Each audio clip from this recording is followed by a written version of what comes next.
오늘의 말씀 빌립보서 강해 우리 정면 돌파 시리즈 16번째 말씀입니다. 다 같이 일어나셔서 빌립보서 4장 1절에서 5절까지의 말씀을 우리가 한 목소리로 봉독해 올리겠습니다. 빌립보서 4장 1절에서 5절까지 말씀입니다. 그러므로 나의 사랑하고 사모하는 형제들, 나의 기쁨이요 면류관인 사랑하는 자들아, 이와 같이 주 안에 서라.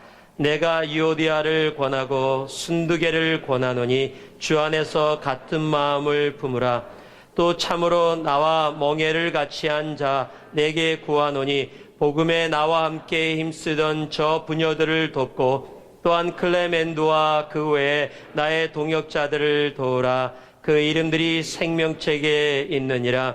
주 안에서 항상 기뻐하라. 내가 다시 말하노니 기뻐하라. 너의 관용을 모든 사람에게 알게 하라. 주께서 가까우시니라. 아멘.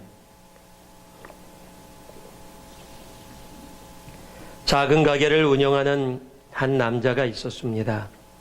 그 남자가 병에 걸려서 이제 인생의 마지막 순간을 병원에 침상에서 맞이하게 됐습니다. 그 마지막 시간을 함께 보내려고 가족들이 함께 모여 있는데 이제 병에 지쳐서 눈을 제대로 뜰 수 없는 이분이 이렇게 가족을 찾습니다. 딸아 어디 있니? 그랬더니 딸이 눈물을 흘리며 얘기합니다. 저 여기 있어요 아빠. 그럼 아들아, 아들은 어디 있니? 아버지 저 여기 있어요. 걱정 마세요. 그렇구나. 그럼 여보 당신은 어디 있습니까? 아내가 눈물을 흘리며 여보 저도 당신 옆에 있어요. 아무 걱정 마세요. 그렇게 얘기하는 순간 병상에서 힘도 없던 이 사람이 벌떡 갑자기 일어납니다. 그리고 이렇게 얘기합니다. 모두 다 여기 있으면 가게는 누가 보고 있는 거야? 아직도 이해하지 못하시는 분들은 나중에 끝나고 이해하신 분들한테 물어보시기 바랍니다. 여러분 우리도 다르지 않습니다. 우리도 죽는 순간까지 우리는 세상의 걱정과 근심을 가지고 살아가는 존재입니다. 그것이 우리들의 모습이에요. 그래서 고리텐붐이라는 우리 신앙의 선배는 이렇게 얘기했습니다. 걱정은 내일의 근심을 없애주지 못한다. 다만 오직 오늘의 능력을 앗아갈 뿐이다. 걱정은 내일의 근심을 없애주지 못한다. 다만 오늘의 능력을 앗아갈 뿐이다. 미네소타주에 있는 로체스터시의 메이오 병원의 찰스 메이오라는 의사는 이렇게 얘기를 했습니다. 걱정은 순환기관과 심장, 뇌분비선 전체의 신경조직에 영향을 끼치고 결국 건강에 가장 큰 영향을 준다. 즉 걱정하면은 건강이 나빠진다라는 겁니다. 여러분 성경도 오래전에 이미 얘기한 거 아십니까? 잠언 17장 22절에 보면 마음의 즐거움은 양약이라도 심령의 근심은 내 뼈를 마르게 하느니라 라고 얘기하고 있습니다. 우리는 걱정 가운데 살아가고 있습니다. 걱정, 근심 결코 떠나지 않고 왜 그곳에 그렇게 머물고 있는지요. 아마 빌립보 교회도 많이 그랬을 겁니다. 갈등이 있었습니다. 환난이 있었습니다. 아픔이 있었습니다. 그들도 나름대로 그 삶 속에서 고통하고 힘들어하고 어려워했던 일들이 분명히 있었을 겁니다. 근데 그들을 향해 이 빌립보서에 지속적으로 주시는 하나님의 말씀이 있습니다. 사도 바울이 예수 그리스도의 심장을 가지고 빌립보 교회를 향해서 외치는 외침이 있습니다. 그것이 기뻐하라라는 말씀입니다. Rejoice! 기뻐하라! 여러분 사도 바울은 지금 기뻐할 수 있는 입장에 있는 사람이 아닙니다. 감옥에 있습니다. 빌립보 교회도 기뻐할 수 있는 입장이 아닙니다. 환난과 고통이 있습니다. 갈등이 있습니다. 근데 그들을 향해 지속적으로 반복적으로 사도 바울은 예수의 심장을 예수의 마음을 외치고 있습니다. 기뻐하라. Rejoice. 기뻐하라. 여러분 기뻐하라라는 단어는 원어로 헬라어로 카이로라는 단어입니다. 그런데 이 카이로라는 단어가 여기에는 카이레테라는 명령형으로 써 있는데요. 이 명령형이 현재 능동태형입니다. 현재 능동태, 수동태가 아니라 능동태형입니다. 무엇을 얘기합니까? 패시브가 아니라 프로액티브형이라고 적혀 있다는 겁니다. 즉 기뻐하라라는 것은 환경이 그렇게 되어져서 그래서 내가 기뻐하는 것이 아니라 능동적으로 환경과 상황을 뛰어넘어 예수 그리스도가 허락하시는 기쁨 속으로 내가 나아가는 것, 그것을 rejoice, 카이레테라고 기뻐하라라는 능동태형으로 우리들에게 명령하고 있는 겁니다. 우리는 신앙 가운데 근심, 걱정, 아픔 많이 경험합니다. 그럴 때 주님께서 오늘 또 우리들에게 말씀하십니다. 기뻐하라. 기뻐하라. 정면 돌파 시리즈의 그 정면 돌파라는 이름이 어디서 나왔습니까? 바로 기뻐하라에서 나왔습니다. 환경을 뛰어넘어, 근심을 뛰어넘어, 슬픔을 뛰어넘어, 고통을 뛰어넘어 기뻐하라라는. 우리들은 너무도 자주 이 둘 중에서 망설이게 됩니다. 어떤 분은 까바의 신앙을 살아갑니다. 어떤 분은 라도의 신앙을 살아갑니다. 까바의 신앙이 뭔지 궁금하시죠? 예, 까바가 뭐냐? 이렇게 까바 이런 거 아닙니다. 예, 까바의 신앙, 힘들까봐, 어려울까봐, 고통스러울까봐, 그래서 걱정하고 근심하는 신앙. 안 될까봐, 해도 소용없을까봐, 언제나 까봐 그러면서요. 그래서 걱정과 근심 속에 들어가는 삶과 라도의 삶, 힘들더라도, 비록 내가 실패하더라도, 비록 세상 사람들이 나에게 손가락질 한다 할지라도 주님께서 원하시는 길이라면 하나님 내가 그 역경 가운데라도 나아가겠습니다. 그것이 라도의 신앙이에요. 여러분, 기뻐하는 사람은 까바가 아니라 라도의 신앙을 살아갑니다. 이곳에는 여러분 한 분 한 분이 오늘 모든 예배를 마치고 저문을 나서서 여러분의 가정으로 일터로 나아갈 때 여러분 가슴속에 그렇게 고백할 수 있기를 바랍니다. 하나님, 내가 혹시라도 삶 속에서 힘들까봐, 어려울까봐, 고통스러울까봐, 까봐 그러면서 내가 하나님 앞에 기쁨으로 담대히 나가지 못했던 나의 것을 내려놓고, 하나님, 라도의 신앙으로 힘들더라도, 고통스럽더라도, 욕을 먹더라도, 어렵더라도 하나님, 주님이 원하시는 그 삶, 그 신앙의 삶으로 내가 나아가겠습니다. 여러분, 그것이 기뻐하라라는 오늘 성경의 말씀의 온전한 설명입니다. 기뻐하라. 사도 바울은요, 그냥 한 번 얘기하는 게 얼마나 마음속에서 정말 빌립보 교회를 얘기하냐면요, Rejoice in the Lord. 주 안에서 기뻐하라. Always. 항상, 주 안에서 항상 기뻐하라. 그러고 나서 I say it again. 내가 잔소리처럼 내가 반복해서 다시 말한다. 기뻐하라. 아이레테라고 외치는 거예요. 카이레테라고 외치는 겁니다. 기뻐하라. 기뻐하라. 여러분, 그 기쁨 속에 담길 수 있는 여러분 되기를 주님의 이름으로 축복합니다. 왜냐면요, 기쁨은 우리로 이 땅에서 천국을 살게 하는 능력이기 때문에 그렇습니다. 기쁨은 우리로 이 땅에서 천국을 살게 하는 하나님의 능력이기 때문입니다. 또한 이 기쁨은요, 우리로 이 땅에서 천국을 살고 있다는 천국의 증표가 되기 때문입니다. 그래서 기뻐하셔야 합니다. 예수 믿는 사람의 삶에 나타나는 모습이 바로 기쁨입니다. 이 기쁨은요, 감정의 기쁨이 아닙니다. 코미디 프로그램 보고서 웃는 그런 기쁨이 아닙니다. 제가요, 남가주에 있을 때 코미디언을 아주 굉장히 유명한, 제가 이름을 대면은 굉장히 여러분이 잘 아는 코미디언입니다. 이렇게 얘기하면 꼭 그 사람 누구지? 이런 생각만 들어요. 근데 그거는 중요하지 않습니다. 굉장히 유명한 코미디언인데, 교회에서 파킹랏에서 이 러미지 세일을 할 때 그분이 아마 방문하러 온 것 같아요. 미국을 놀러 갔다가. 막 사람들이 웅성웅성거리는 거예요. 코미디언이 왔다는 거예요. 아주 유명한 사람이 왔다는 거예요. 저도 궁금해서 가봤습니다. 그 사람 정말로 TV에서만 봤는데 실제로 어떻게 생겼나 달려간대요. 못 찾았어요. 나중에 저기 있대요. 봤는데 긴 것 같은데 아닌 것 같아요. 근데 그 사람이에요. 근데 제가 왜 못 알아봤냐면요. 얼굴이 너무 무서워요. 코미디언인데요. 얼굴이 얼마나 심각한지 조폭 같아요. 정말로 너무 무섭게 생겼어요. 코미디 프로그램 할 때는 막 웃기고 해갖고 정말 저 사람 굉장히 밝고 기쁜 사람인가 보다 했는데 아마 자신은 모를 거예요. 자신이 그런 얼굴 표정으로 하고 걸어 다니고 있는지.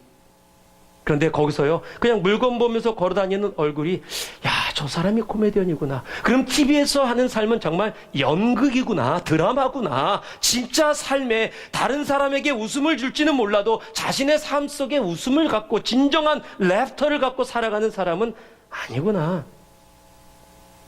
여러분, 기쁨은 코미디가 아닙니다. 기쁨은 잠시 코미디 프로그램을 보고 웃는 것이 아닙니다. 여러분, 기쁨은 예수 그리스도입니다. 요한복음 16장 22절을 보니까요, 예수님이 제자들에게 이렇게 얘기하십니다. 지금은 너희가 근심하나 내가 다시 너희를 보리니 너의 마음이 기쁠 것이요 너의 기쁨을 빼앗을 자가 없느니라. 지금 예수님이 십자가에 돌아가심으로써, 죽으심으로써 잠시 제자들이 볼 수 없어서 너희들이 지금 그런 일로 인해서 근심할지 모르나 내가 다시 너희에게 와서 너희를 보고 너희와 함께 있게 되면 너희는 기뻐할 것인데 그 기쁨을 세상에서 뺏어갈 자는 아무도 없다. 여러분, 기쁨의 근거는 환경이 아닙니다. 기쁨의 근거는 내가 무엇을 큰 거를 받았기 때문이 아닙니다. 기쁨의 근거는 상황이 좋기 때문이 아닙니다. 기쁨의 근거는 예수 그리스도입니다. 예수가 없으면 근심 걱정이 오게 돼 있습니다. 예수가 계시면 기뻐할 수밖에 없습니다. 그럼 예수를 믿는다면서 우리는 왜 근심 걱정합니까? 예수가 있는데 없는 것처럼 착각하고 살아가기 때문입니다. 예수님이 여러분과 함께 계십니다. 여러분이 여러분의 삶 속에 모셔드린 그 예수는 영원토록 여러분을 떠나지 않으십니다. 여러분, 예수만이 여러분의 기쁨의 근원입니다. 그것을 얘기하는 겁니다. Rejoice in the Lord. 주 안에서 기뻐하라. 환경이 아니다. 상황이 아니다. 고통이 아니다. 내가 얻은 즐거움이 아니다. 예수 때문에 기뻐하라.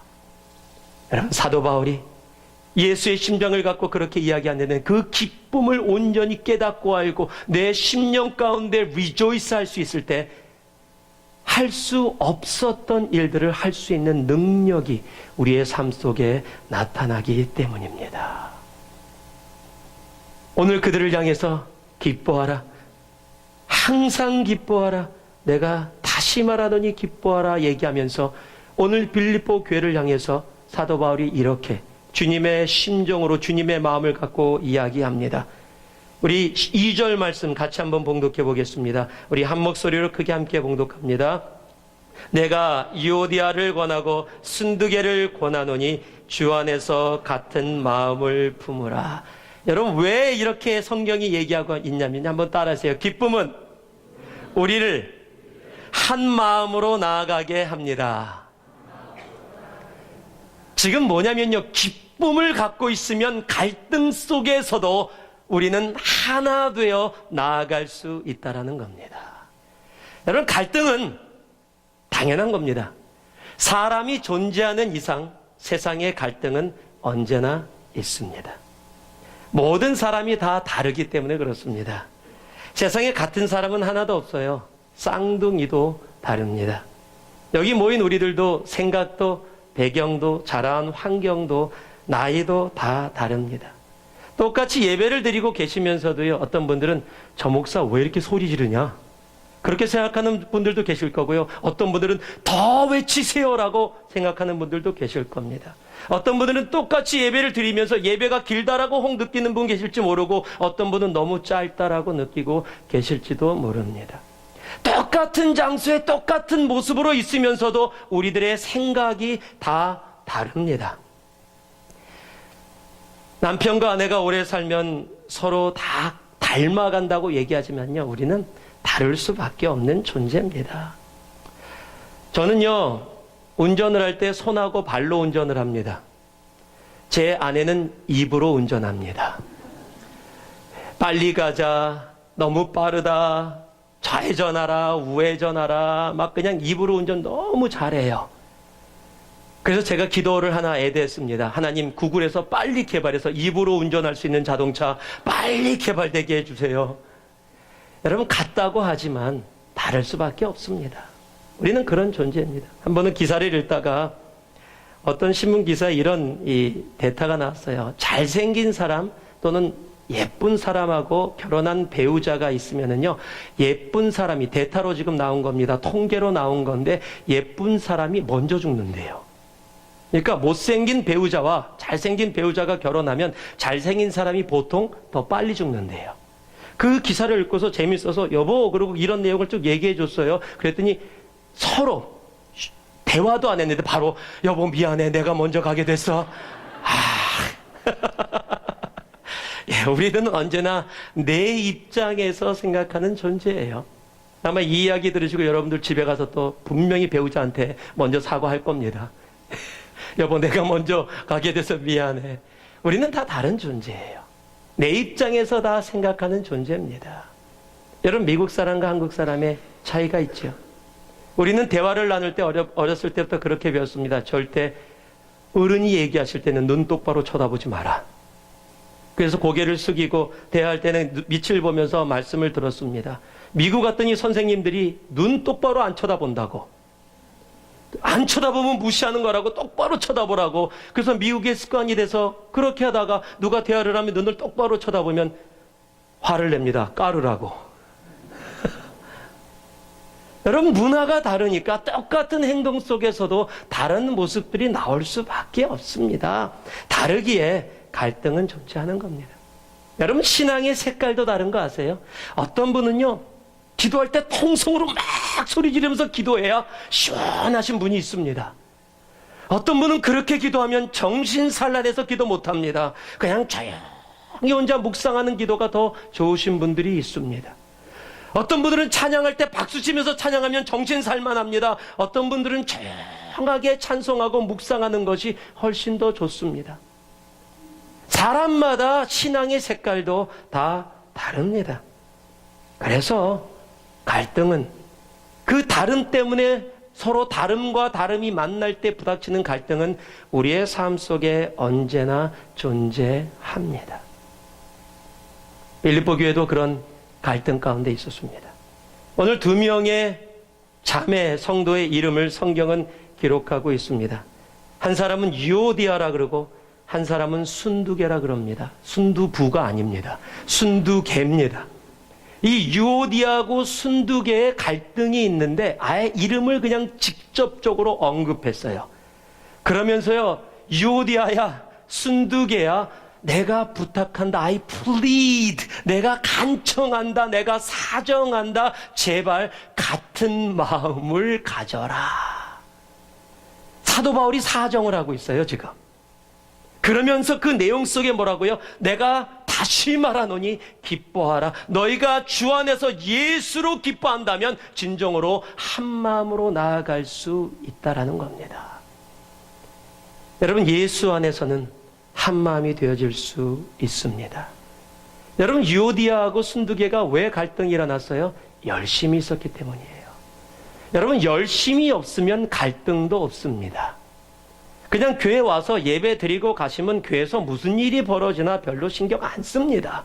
그냥 예배 드리고 나 은혜 받고 나 간다라고 하면 됩니다. 근데 교회에서 열심히 봉사하고 막 얘기하다 보면 다른 의견 내다 보면 서로 다름이 만나게 돼 있습니다. 그것을 갈등이라 그럽니다. 그것은 당연한 겁니다. 다른 의견들이 있을 수 있습니다. 문제는 그러니까 열심을 내지 말자가 아니라는 거예요. 그 열심 속에 이루어지는 갈등들을 우리들이 어떻게 할 수 있는가? 그 갈등 가운데 내가 예수로 기뻐하는 삶을 온전히 살아간다면 그 갈등을 하나로 묶어서 같이 어그리하는 한 마음으로 나아갈 수 있습니다. 그러기에 성경은 계속해서 갈등 속에 있는 이 교회를 향해서 기뻐하라, 기뻐하라, 내가 다시 말하노니 기뻐하라라고 명령을 하고 있는 겁니다. 세상에 완전한 교회는 없습니다. 세상에 완전한 가정도 없습니다. 주님 오시는 그날까지 우리는 불완전한 교회에서, 불완전한 가정에서 살아갈 수밖에 없는 존재입니다. 그러나 불완전하기에 그 모습 속에서 절망하고 나아가는 것이 아니라, 불완전하기에 그 불완전을 통해 하나님의 완전함으로 나아가기를 주님은 원하시는 겁니다. 그래서 기뻐하라 명령하시는 겁니다. 지난주에 여러분과 감사주일 예배를 드리면서 감사는 선택이라 얘기했습니다. 동일합니다. 기쁨도 선택입니다. 오늘 그 주 안에서 내가 기뻐하기로 결단하시기 바랍니다. 주님, 내가 비록 내 감정이 지금 기쁨의 감정, 웃고자 하는 마음, 정말 기쁨으로 나아가고자 하는 그런 마음 없지만, 주님, 지금 내 환경이 전혀 기뻐할 수 없는 환경이지만 하나님 주님께서 명령하셨사오니 내가 그 명령에 순종하고 나아갑니다. 하나님, 내 삶 속에 이루어지는 갈등들과 어려움들, 그것 가지고 절망하고 좌절하고 왜 갈등이 있느냐? 아니요, 갈등은 있습니다. 그러나 기뻐할 때 그 갈등을 한 마음으로 만들 수 있는 우리의 삶의 능력이, 그것을 세상 말로 시너지라 그럽니다. 그 일들을 이루어내는 겁니다. 기뻐하시기 바랍니다. 이 갈등 속에서도 기뻐하시기 바랍니다. 그래서 한 마음으로 나아갈 수 있기를 소망합니다. 전도서 4장 12절을 보니까요, 한 사람이면 패하 겪거니와 두 사람이면 능히 당하나니 삼겹줄은 쉽게 끊어지지 아니하느니라. 왜 한 마음으로 나아가라 그러십니까? 왜 기뻐하라 얘기하십니까? 기뻐함 속에 한 마음이 되어질 때 그곳에는 능력이 있기 때문입니다. 하나님은 그 능력으로 이 땅 가운데 그렇게 정면 돌파하며 우리로 나아가기를 원하고 계십니다. 기뻐하십시오. 여러분, 한 마음이 되어줄 것입니다. 하나된 가운데 믿음으로 당당히 서는 여러분의 가정, 여러분의 개인, 그리고 새누리 교회가 될 줄 믿습니다. 두 번째는요, 3절 말씀입니다. 같이 한번 읽어보겠습니다. 3절 말씀.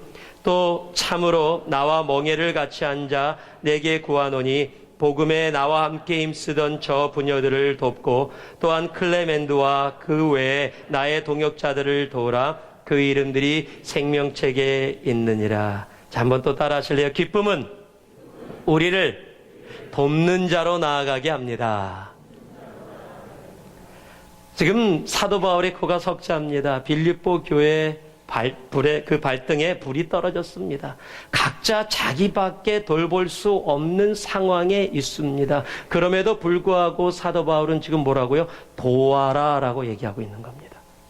여러분, 이 도우라는 것은 물질적이나 어려움이나 이런 도움을 직접적으로 얘기하고 있는 것이 아닙니다. 그런 도움도 우리들 삶 속에 있어야 합니다. 그런데 여기서 지금 이야기하고 있는 도와라는 어떤 얘기냐면요, 지금 나와 함께 복음에 힘쓰던 저 부녀들을, 지금 누굽니까? 유오디아와 순두개를 도우라는 겁니다. 그가 지금 갈등 때문에 갈라져 있는데 그들로 하여금 그렇게 갈라져 있게 말고 기쁨으로 연합하게 하여 그 안에 영적인 시너지 효과를 일으켜 그들로 하여금 정면 돌파할 수 있는, 정말로 빌립보 교회를 주님이 기뻐하시는 교회로 세울 수 있는 모습으로 나아갈 수 있도록 도우라라고 얘기하는 겁니다. 여러분, 내가 기뻐해야 도울 수 있습니다. 내가 기뻐할 수 없으면 도울 수 없습니다. 여러분, 힘들고 어려우면 어떻게 됩니까? 전부 다 구석방 쫓아갑니다. 찾아갑니다. 그냥 방구석에 탁 박혀서 나 건들지 마, 나 말리지 마, 나 그냥 놔둬, 나 오늘 건들지 말고 그냥 놔둬, 혼자 있기 원합니다. 여러분, 걱정과 근심이 오면은 사람 만나는 거 싫어합니다. 다른 사람 문제에 신경 쓰고 싶지 않습니다. 지금 내 코가 석자고 내가 힘들고 내가 어려운데 다른 사람이 갈등을 하던 지지고 볶든 싸우던 그게 무슨 상관이 있습니까? 지금 내 문제 하나 내가 해결하지 못하는데, 그렇습니다. 걱정과 근심이 있으면 언제나 나밖에 볼 수 없습니다. 내 고통밖에 볼 수 없습니다. 내 어려움밖에 볼 수 없습니다. 나만을 바라보면서 내가 세상에서 가장 힘들고 불쌍한 사람이라고 셀프 피리에 빠져서 나만을 생각할 수밖에 없습니다. 그래서 성경이 명령하는 겁니다. 그런 셀프 피리에 빠지지 말고 기뻐하라. 방구석에 있지 말고 나와서 힘들고 어렵고 갈등하고 고통하는 사람들에게 다가가 그들을 도우라라고 얘기하고 있는 겁니다. 기뻐할 때, 예수로 기뻐할 때만 가능합니다. 내가 예수로 기뻐할 수 없으면 안 됩니다. 힘들고 어렵습니다. 이 도우라는 말을 다른 말로 바꾸면 피스메이커, 화평케 하는 자, 화목케 하는 자가 되라 합니다. 예수님은 하나님이십니다. 그 하나님이 하나님과 동등됨을 버리시고 이 땅에 우리로 하여금 하나님과 화목케 하시려고 독생자 예수로 말구유의 약한 아기의 모습으로 오셨습니다. 여러분, 그게 크리스마스입니다.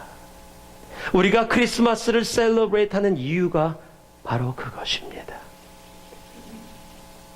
우리가 갈등 속에, 죄악 속에 하나님과 멀어져 있었는데 그것을 화목케 하시려고 화목 제물로 이 땅에 오셔서 자신의 목숨을 십자가에, 자신의 모든 피를 우리를 위해 흘리기까지 십자가에 달려 그 고통 속에 거하셨던 것.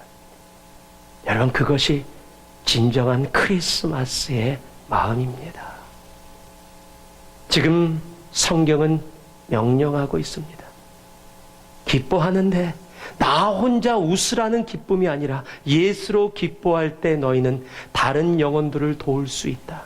갈등 속에서 비록 힘들어하고 어려워한다 할지라도 그들을 도우라. 왜냐하면 그들도 생명책에 기록되어 있는 하나님의 자녀이기 때문이다. 여러분, 어떤 분이십니까? 여러분이 나타나는 곳에 화목함이 이루어지고 계십니까? 여러분이 가는 곳곳마다 갈등과 아픔과 어려움이 있던 영혼들이 화목함으로 모이십니까? 아니면 화목했는데 여러분이 나타나니까 막 힘들고 어려워집니까? 그렇게 원하는 사람은 하나도 없을 거예요. 그런데 내가 그렇게 원치 않는데 내가 걱정과 근심이 있으면 사람은 부정적으로 바뀝니다. 모든 걸 부정적으로 봅니다. 그러니까 부정적으로 보다 보면 부정적인 말을 하게 되고 부정적인 말을 하다 보면 나도 모르는 사이에 갈등이 없었던 곳에서 갈등을 만들어내는 삶이 됩니다. 내가 원치 않았는데도 그런 결과를 가져오게 됩니다. 그런데 내가 예수로 인해서 기뻐하니까요, 내 삶이 긍정적으로 변합니다. 내가 예수 때문에 모든 것을 바라보는데 바라보는 게 긍정적이에요. 그냥 모든 사람이 예뻐 보여요. 그냥 모든 사람이 다 좋아 보입니다. 예수로 기뻐하면, 그러니까요, 가서요, 힘들고 어려운 사람들에게 왜 힘들어하냐고 같이 격려해주고 도와줘서 그들로 화목할 수 있게 하는 능력과 힘이 내 안에서 솟구쳐 나옵니다. 여러분, 그래서 성경이 말씀하고 있는 겁니다. 우리들이 이해하기 쉬운 말로 하면은 도우라라는 말은 이런 말입니다. 불난 집에 부채질하지 말고 함께 그 불 꺼라. 즉, 갈등 가운데 있는 사람들 더 갈등 속에 집어넣지 말고 기도해주고 격려해주고 그 갈등에서 벗어나 하나됨의 기쁨으로 함께 나아가게 해라. 그냥 자기네 삶인데 자기네들이 알아서 하지. 아우, 나는 저거 보기 싫어서 내가 교회 안 와, 내가. 아우, 내가 저거 싫어서 내가 집구석에 내가 들어가기 싫어, 내가 저거 보기 싫어서 저 사람들하고는 안 만날라 그래. 그렇습니까? 나만 괜찮으면 됩니까? 아니요. 성경은 예수로 기뻐하는 사람은 다른 사람을 도우라라고 명령하고 있습니다. 다른 사람으로 화목케 하라라고 명령하고 있습니다. 여러분은 나아가야 하는 겁니다. 돕는 자로 가야 하는 겁니다. 화목케 하는 자리로 나아가야 하는 겁니다. 왜냐면요, 그 화목케 하는 자리는 복된 자리이기 때문에 그렇습니다. 마태복음 5장 9절을 보니까요, 화평케 하는 자는 복이 있나니 저희가 하나님의 아들이라 일컬음을 받을 것이요. 야고보서 3장 18절은요, 화평케 하는 자들은 화평으로 심어 의의 열매를 거두느니라. 여러분, 화평케 하는 자들에게는 하나님의 복이 있습니다. 내가 갈등과 아픔과 어려움과 지침이 있는 사람들을 나아가 그들을 돕고 그들을 화평케 했더니 나는 그저 기쁨으로 나아가 그들을 함께 도우면서 나아갔는데 하나님은 이미 예비하신 복으로 의의 열매로 우리의 삶 가운데 채워주시는 겁니다.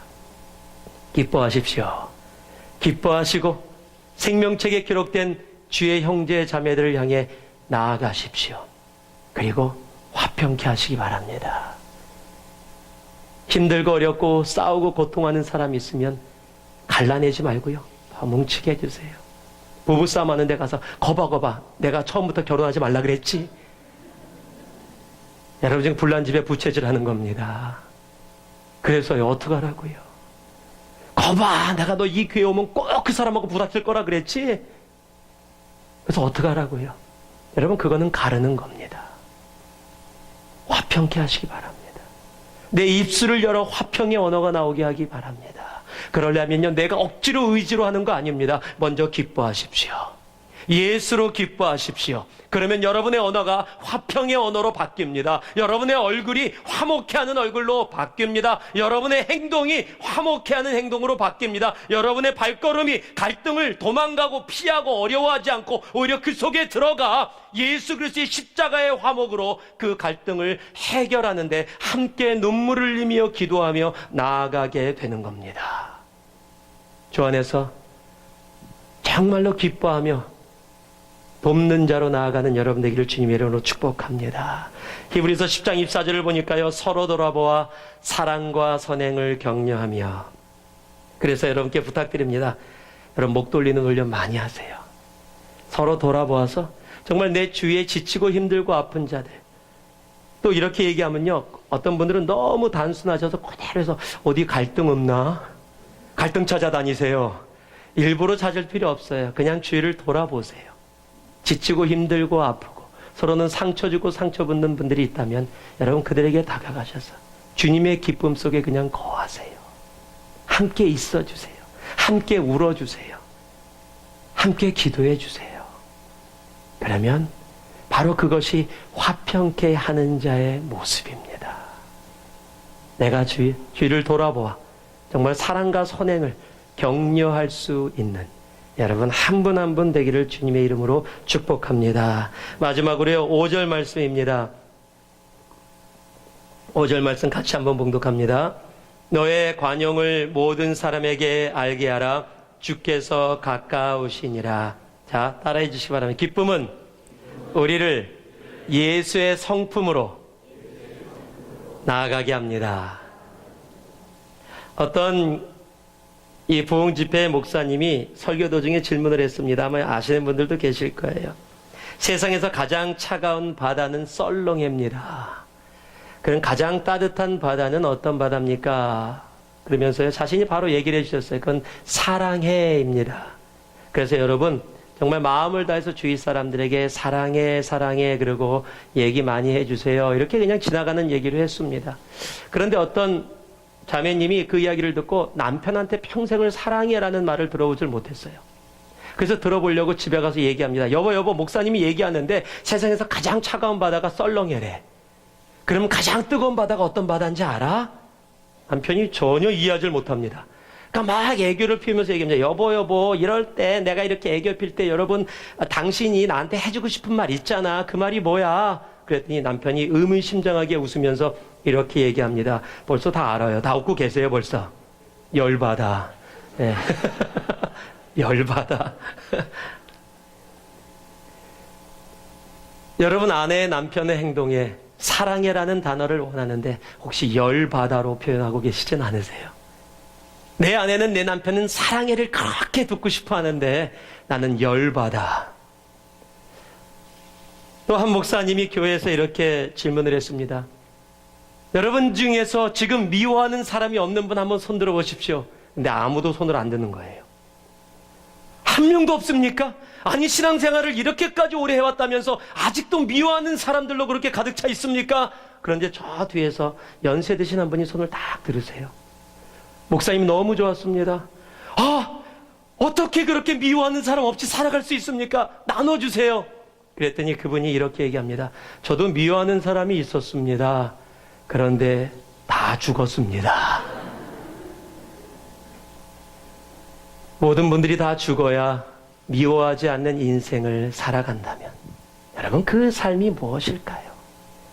예수를 믿는다고 하면서 사랑해보다 열받아를 얘기하고 예수를 믿는다면서 사랑하는 것보다 미워함으로 살아가는 우리들의 삶의 모습이라면 그 모습이 무엇일까요? 여러분 왜 지금 성경에서 계속해서 기뻐하라를 외치는지 아십니까? 기뻐하면 우리 모두가 예수께서 보여주신 성품 바로 관용으로 세상 가운데 그렇게 살아가며 예수의 사랑을 보일 수 있기 때문입니다. 그래서 성경이 얘기하는 겁니다. 너의 관용을 사람들에게 알게 하라, 보여라 라고 얘기하는 겁니다. 문제는 이 관용이라는 단어입니다. 왜냐면요, 이 관용이라는 단어가 영어로는 이 gentleness로 번역이 되어 있고 한국말로는 관용하다, 즉 넉넉하게 좀 이렇게 받아들이다 이런 말로 번역이 되어 있는데 여러분 번역을 하다 보면 이 정확한 단어로 이렇게 번역되어질 수 없는 단어들이 있습니다. love라는 단어를 한국말로 번역하면 사랑이라고 바로 번역할 수 있는데 integrity라는 단어를 번역하면 굉장히 많은 이야기들이 나옵니다. 그렇듯이 언어에는 문화에는 이렇게 직접적으로 그대로 그 문화를 이해하지 않고 번역할 수 없는 단어들이 꼭 들어가 있습니다. 그런 단어 중에 하나가 바로 이 단어입니다. 이 관용이라는 단어는 헬라어로 에피에이케스라는 단어입니다. 이 단어는 여러 가지로 번역돼 영어로는 generosity, tolerance, 우리 한국말로 관용, 너그러움 이렇게 번역이 되어 있지만 굉장히 많은 뜻을 갖고 있는 단어입니다. 합리적이다, 점잖다, 적당하다, 공정하다, 알맞다, 온유하다, 순종하다. 대부분 긍정적인 내용으로 여러 가지, 즉 상황과 쓰여지는 상황에 따라서 여러 의미로 다가올 수 있는 단어가 바로 이 관용이라는 이 에피에이케스라는 단어입니다. 근데 이 단어를 그래서 켈빈은 이렇게 소개하고 있습니다. 관용은 손해나 역경을 당해도 쉽게 동요되거나 넘어지지 않고 평정을 유지하는 영적인 인내다. 켄트라는 사람은 이렇게 얘기합니다. 관용은 자신의 당연한 권리를 포기하고 다른 사람을 향해 너그럽게 대하는 태도다. 근데 제가 여러분께 말씀드릴게요. 관용 이해 못해도 괜찮습니다. 그러나 분명히 지금 이 성경에서 얘기하는 것은 너 예수를 알고 있느냐? 예수로 기뻐하고 있느냐? 그러면 기뻐하는 삶, 그 삶이 바로 예수의 성품을 나타내는 삶이다. 바로 그 삶으로 사람들 앞에서 그렇게 살아가라. 그렇다면 세상이 너희가 예수 그리스도를 믿는 사람인 것을 분명히 알게 될 거다라는 겁니다. 여러분 기뻐하십시오. 그러면 나의 성품이 예수를 닮아가는 성품으로 변화됩니다. 마태복음 11장 29절에 보니까요, 예수님은 이렇게 제자들에게 얘기하십니다. 내가 온유하니 너희도 온유해라.